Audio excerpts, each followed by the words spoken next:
Hi, in this section of video I'm going to talk about offers and compromise. One of the things that we find in our office most frequently with people who owe a significant amount of money to the IRS is that they ask us whether or not they can just pay the tax and maybe get the IRS to waive the penalties and interest. And what we found is that there's two basic ways that we can get that done. The first is we can get penalties abated if they have a reasonable, what the IRS calls reasonable cause, why they didn't either file the returns or pay the taxes. The second way is through an offer and compromise. And an offer and compromise is a settlement agreement entered into by the taxpayer with the IRS to settle their taxes for what they can afford to pay rather than what they owe. And it doesn't matter how much you owe to do an offer and compromise. What matters is how much you can afford to pay. It's not based on a percentage. It's based on what your income is and what your expenses are, what your assets are. The IRS basically wants two things to settle your tax liability through an offer and compromise. First, they want as much as the value of your assets. And what they do is they look at, for example, a house. And if a house has equity in it, then they want an amount equal to the equity. They look at your assets, and you're allowed to exempt certain things, household goods, tools of your trade, and things of that nature are not counted when they figure out how much your assets are worth.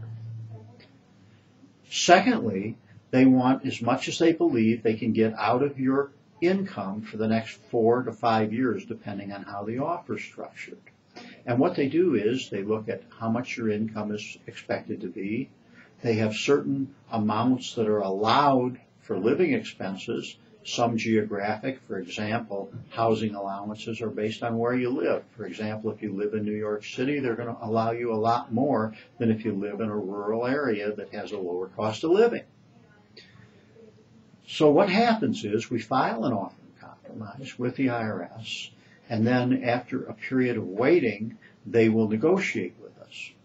It takes an awful lot of paperwork, though, to do an offer and compromise. The IRS will take an absolutely close look and scrutinize your income, your expenses, and all the financial affairs that you've been involved in. To do an offer and compromise, you have to become totally transparent with the IRS. Another problem with an offer and compromise is you're making an agreement that for 5 years from the date an offer and compromise is accepted, you'll pay every tax that you owe on time and you'll file every tax return on time. But if you qualify and if you can go through the difficulties of getting an offer and compromise accepted, it is certainly the best way to resolve tax problems without paying the full amount that you owe, but rather paying an amount that's equal to what you can afford to pay. If you'd like more information about offers and compromise, please feel free to contact our office. We'll be glad to give you a free consultation, discuss your matter with you, and give you honest advice as to whether or not an offer and compromise is the right solution for you.